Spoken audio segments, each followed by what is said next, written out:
present Austin Faith Dialogue, brought to you by the Austin Metropolitan Ministries.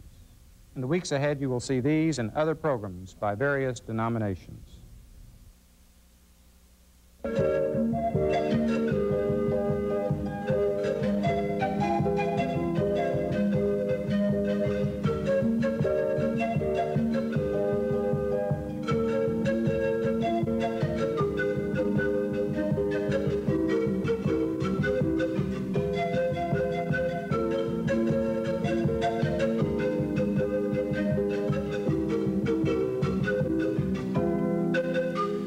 Austin Faith Dialogue, a public affairs series at the crossroads of religion and life.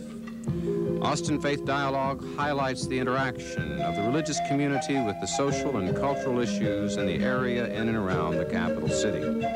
Austin Faith Dialogue is brought to you by Austin Metropolitan Ministries in cooperation with KTBC TV. Join us now for this week's edition of Austin Faith Dialogue. Interpreting the text. Some do it with music, others with drama and flair. Hello, I'm Valerie Bridgman Davis, co-pastor of Bana Full Community Church and your host for today's edition of Austin Faith Dialogue.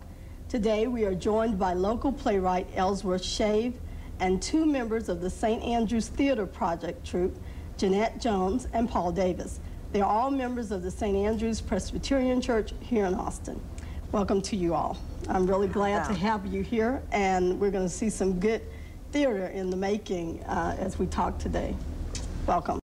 I want to start by explaining, Ellsworth, if you will, what is the St. Andrews Theater Project?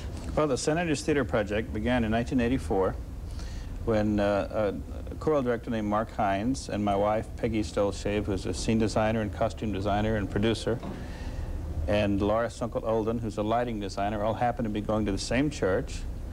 And these three hyperactive people lassoed me, and we started doing theater. And first we sort of did it at random. We opened with Cool in the Furnace, which was a published piece for youth, and except we used adults and colored lights, and we kind of surprised our congregation, I think, by making it look pretty professional. And then we really couldn't find material that we felt that we wanted to do, because we wanted a certain quality on it, and this is not to sound like we're so special, but we really did want something tailor-made for us, and so we began writing our own stuff. And we've since done a one-act version of Ruth, the Book of Ruth, as a musical. We did several madrigal dinners, and then Ruth as a full-length musical. And then more recently, Jephthah's Daughter, which you'll see some scenes from today, and Kiss Me on the Mouth, which we did as a co-production with Austin Community College back in September, and more to come. And more to come. Well, you have a cast. Jeanette and Paul are part of it. How did you all get started with the cast of St. Andrews Theater? Well, I had visited St. Andrews Church, and I had some friends that were seminary students, and they had visited, and they told me that they were doing theater at St. Andrews, and they knew how much I loved acting and singing and theater, and so I just visited once, and I did meet Peggy and Butch Ellsworth, and just got interested in it, and became active with it when they held auditions for the full-length musical of Ruth, and I auditioned for that and got in. And you, Paul? Well, I was more recruited into it. When my family and I moved back to Austin in 1986, we started attending St. Andrews and got to know Ellsworth and his family and a lot of the people that were in the company. And one day Ellsworth came up and said, "Have you ever had any acting experience?" And I said, "No." And he said, "That's great. Have you ever been hit in the face with a pie?" And I said, "No." And he said, "That's great." And so they got me involved in a production of Little Red Riding Hood. That was sort of an offshoot of this group. I wondered how we got him. All coming back to me. It's all coming back now. And I enjoyed that pie so much, I just kept coming back for more. Ah, okay. So you've been eating pie ever since. Absolutely. Actually, he enjoyed wearing the lederhosen in that show, and the little hat. That was interesting.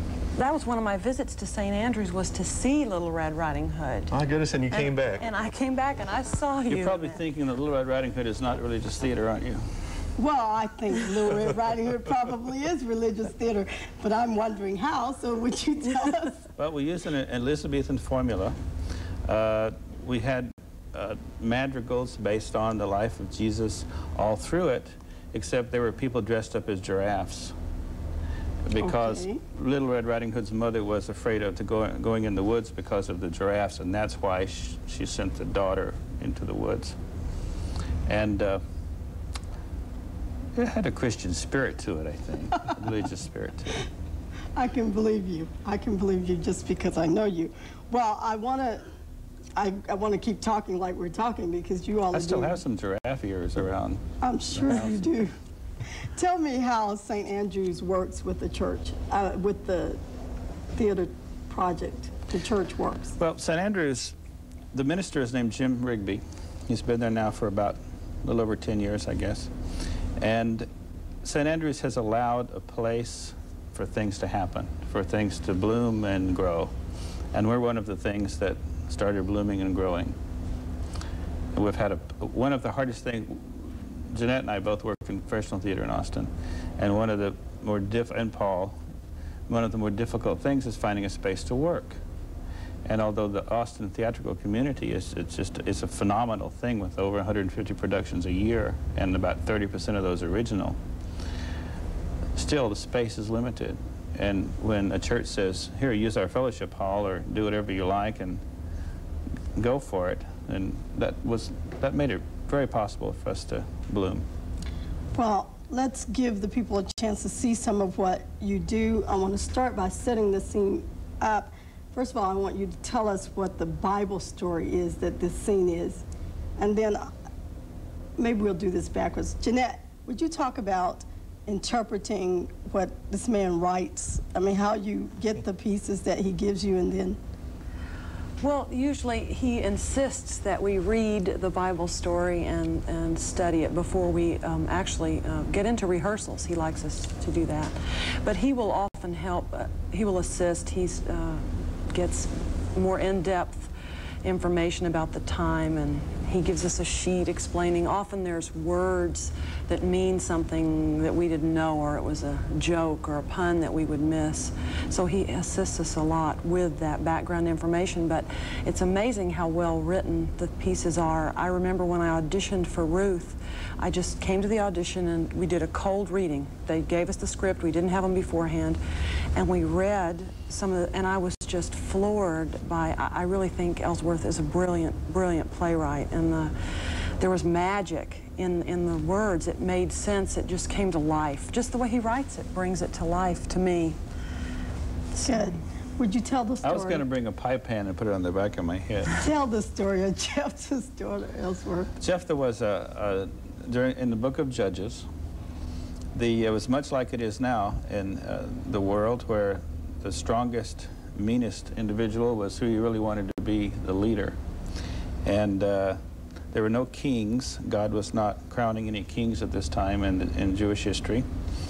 And Jephthah had been thrown out of his father's house for one reason or another, had a rotten childhood, and so had gone off and become a hood, in effect, gotten a bunch of ruffians together in a neighboring land of Tob.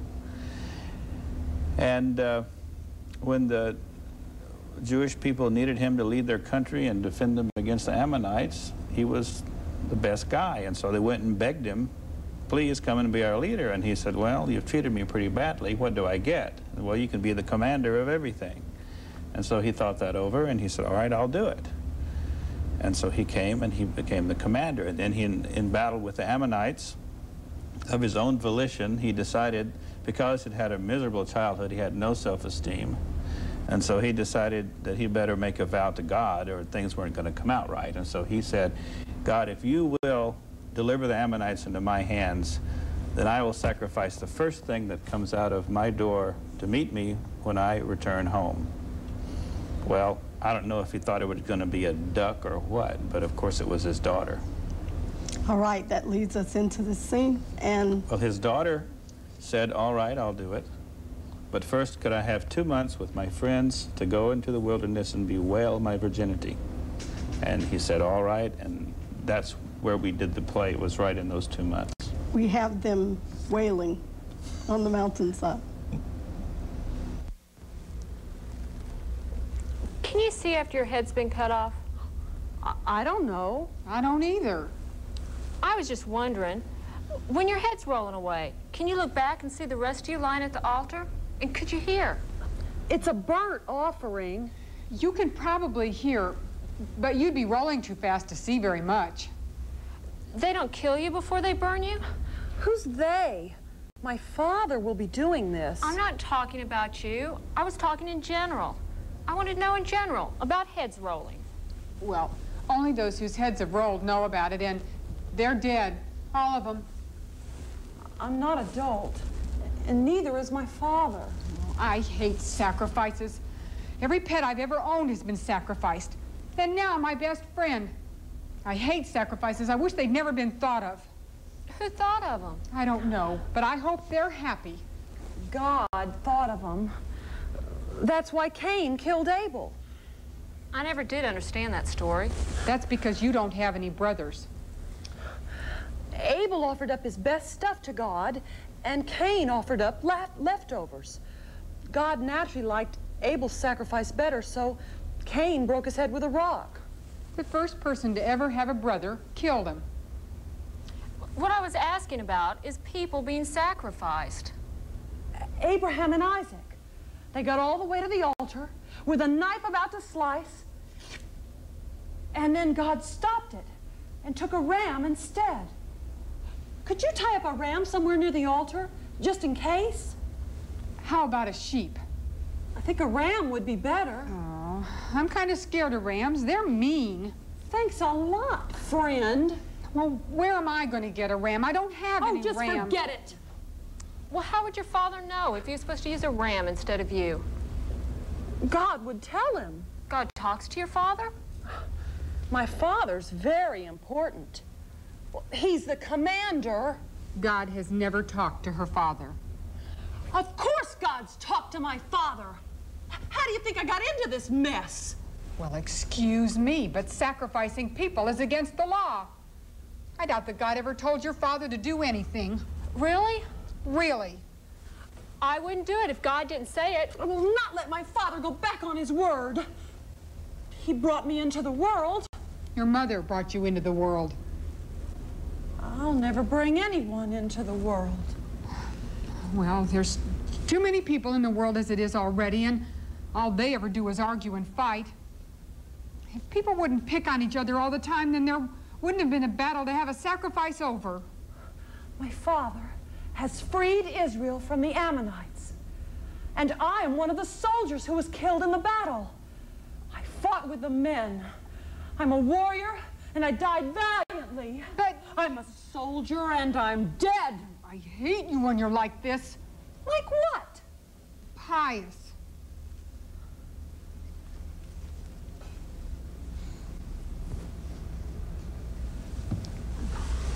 He will have seen me come into the world out of my mother's womb, and he will have seen me grow up and have his training and manners and kisses, and he will have cut me open to bleed until dead, and he will have laid me across a rocky altar and set fire to my body, and he will smell my burning flesh, and he will cry for me as I go up into the sky and make a cloud.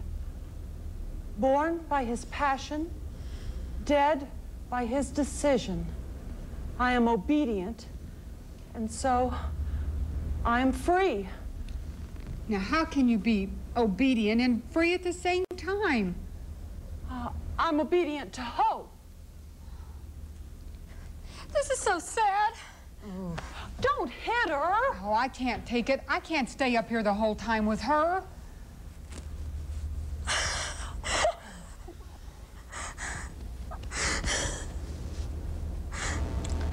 That's a powerful piece, Ellsworth. I mean, you know I like it, but I'm wondering, what are you hoping people will see when they see the plays? Well, what we try to do is we try to illuminate the scriptures. We don't preach. We don't directly do any proclaiming. We just illuminate. We like to take our audiences into it, turn the lights on, let them look around. And we do it with period costumes, period setting. We usually start with a Hebrew or Greek text, and then we put it together. And of course, one of the most difficult things, and yet one of the most enlightening things, is taking and making dialogue out of the Bible verses. Because there's usually not that much dialogue there. How do you come to that? How do you come to that? I'm not sure. I think it's a miracle. I have to make sense out of it. And when you just read it, you can go very quickly, and you don't think about that it's a story and it has to make sense. The dialogue has to make sense. And so when you put dialogue, for example, in Ruth, we had a kinsman who, at the end of the book of Ruth, Boaz has to figure out a way to get him out of the picture. Well, he just, in the biblical book, he just appears at the end. But we put a character named Smooth in at the beginning so that the audience would have some knowledge of, and hopefully a little bit of a negative feeling about him. So, you know, we do a little bit of liberty like that. And we try to make it entertaining. We want the people to sit there and get something out of it. Okay, you did Ruth, you did Jephthah's daughter, and you did Kiss Me on the Mouth, which is? The Song of Solomon. And even though the Presbyterian Sexuality Report has come out, I want you to know that everything was already in the Song of Solomon. And the interesting thing about that was some of the research I did pointed me toward looking at, if you took the second chapter of Genesis and stopped there and then inserted the Song of Solomon, which is how to do it, essentially, it all made sense. And even though it's obviously fragments of poetry and songs and verses from thousands of years ago, it makes perfect sense, actually. You haven't done anything New Testament? We have not yet done anything New Testament. We do it from a New Testament. We do Old Testament from a New Testament point of view. But I'm looking at a piece that will be called Ancient City, which will be life among the early Christians during the time of Paul, probably out of the book of Acts and out of Ephesians. That is hopefully for next spring. Okay. Well, you are not all a professional troupe in the sense that this is all you do, so I'm going to, Paul, tell us a little bit about what you do in your other life when you are not running around after Ellsworth Shave. Sure thing. In the real world, I'm the executive director of Texas Pharmaceutical Association. We're the statewide society that represents practicing pharmacists, headquartered here in Austin. We have a membership of about 4,500 throughout the state. How does the practice schedule work with your work schedule? Well, lately they managed to work around my work schedule pretty well. I've been on the road quite a bit, but fortunately I have a job where I've got a little bit of freedom and I can get into these types of activities. And Jeanette, what about you? What do you do when you're not chasing and behind these people? Well, my day job is at Time Labs. It's a software firm here in town, and I work in the marketing department. I also do theater with the Gilbert and Sullivan Society of Austin, and I just recently finished a run of I Do at Hyde Park Theater. Oh, that's great. With Ken Johnson. So. Do you do any other theater, Paul? Everything that I've done since returning to Austin has been with Ellsworth and through the theater group so far. We don't want them to find out about him. He's trying to keep you undercover. I got It was that. enough that Ken Johnson borrowed Jeanette. Jeanette, you also did theater in New York? Yes, I was in New York for a while after I graduated from UT, and I spent 3 years with the Light Opera of Manhattan. That's where I really grew to love Gilbert and Sullivan, which when I came home I found the Gilbert and Sullivan Society to keep that affection going. So. Well, theater in the church and theater is a long-standing tradition, Ellsworth. Can you talk a little bit about that for our viewers, what tradition you're keeping going? Well, it goes way back. It goes back to Ook and Ribnor, actually. Which means nothing to me, so explain that. There's a book by Robert Edmund Jones called The Dramatic Imagination, which tells the story of the very first drama where a lion was killed in Paleolithic times. And they bring the lion skin in and lay it in front of the fire, and all the people sit around, and Ook gets up and demonstrates how the lion acted, And Ribnor demonstrates how the hunter acted and kills the lion. And from then on, drama is born, and those people become the first actors, and we're a little nervous about a person who can not only be a person, but also a lion.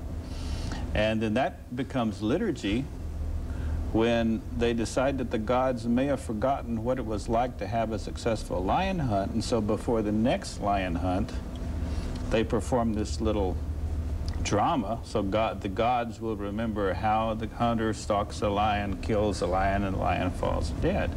And there became liturgy. So it's really, do you see that people are using a lot in church now? You did a piece during the bicentennial celebration of the Presbyterian Church that is going to get full-blown. Can you tell us about that? Because obviously people are using it in the church. This was a piece called Decently and in Order, and it was done for the bicentennial. I was recruited to play John Calvin because I don't think they could find anyone else. I don't do much acting. What I remember most about that was putting too much spirit gum on my nose and banging around in the bathroom for half an hour trying to get my wits about me before I went on stage. But I had a fear of my nose falling off during the show, which is very embarrassing. But I've decided to, in the fall, have ready a one-man show on John Calvin. And that show, Decently in Order, is written by Brenda Kane, was a musical. So this will be a little bit different, a little bit more in depth, I think. And in the meantime, we'll have the castor bean tree, story of Jonah and his wife living in a fish. Jonah and his wife in the fish. Well, he got into the fish and it wasn't so bad. I mean, maybe that's what God wanted Jonah to do, is live in a fish. What is this about being thrown up onto the land? Maybe the fish is okay. Kind of a 20th century idea of when we fail and we start getting used to the failure and move in the family and set up housekeeping, but then the washing machine breaks and Jonah can't get any parts because he lives in a fish. I'm looking forward to seeing it. It's not a comedy, though. I really am looking forward to seeing it. I was not joking. I want us to see this last piece that we have filmed for the audience. I think this is your interpretation of the end of Jephthah's daughter. Am I right about that? Okay. Well, in looking at Jephthah's daughter, we took 3 points of view. We took the point of view of the girls on the mountain going through it. We set the whole thing around a 1949 radio show, Heroes of the Bible, which Paul also played that part. And we had some organ music, little old-time organ music, like you had on the radio in the 40s and 50s. And then we had another point of view, which is the point of the preacher or the minister trying to interpret Jephthah's daughter to a time when during Judges, that people did as they saw fit. And that's where we are. Let's see it. I once knew a minister who had put a cough drop in his mouth before he began his sermon. Then when the cough drop dissolved, the sermon would be over. Well, a few years ago, one of the deacons snuck a button into his cough drop box, and I understand he's still preaching. Let's step away from Jephthah and his daughter for just a minute and take a look at you. Let's imagine that you have an only child, a daughter, and let's say she's 10 or 11 years old. They've actually got Jephthah's daughter a little older in this play than she really was. A whole lot older, actually. But let's say that your financial empire is not quite what it should be. You've had troubles making ends meet. In fact, they're not meeting at all. They're just hanging out there. You found yourself unemployed, and the only time the phone rings is when it's some nasty people yelling at you about the money you owe them. Well, times are bad. But things used to be good, and there's no reason why they shouldn't be again, except there must be something wrong somewhere in your life. And then it hits you. Maybe God wants a sacrifice. It's not very Christian. But times are tough, and you've got to consider everything, don't you? So you tell God what you're going to do. Lord, if you make me financially secure again, I'll sacrifice the first thing I see drink out of a bowl in my backyard. George Bush calls you on the phone and asks you to be a federal judge for the rest of your life, which is a little unusual because you're not qualified, you can't spell habeas corpus, and you like broccoli. But you decide to accept, and you go out in the backyard, and there's your daughter drinking out of the dog's bowl. So you get down on your hands and knees, and you tell her what George Bush just told you. And she is ecstatic. She jumps up and hugs you like you've never been hugged before. And then you tell her there's just one little catch. You only get to be a federal judge if you kill her and sacrifice her to God. Well, she loves you so much, and she just wants to see you happy, and she doesn't ever want to see you as miserable and depressed as you were when you lost your job. So she encourages you to do it. You're going to trade her hugs and her future for a seat on the federal bench. And all she wants is one last slumber party with her girlfriends. And then you can cut her up and burn her. And if you don't do it, you might be unemployed the rest of your life and have to live in a cardboard box under a bridge. Now, what kind of life is that for a little girl? My cough drop's gone. But let me just remind you that just as soon as Jesus got off the bus, he went directly to the cardboard boxes under the bridges.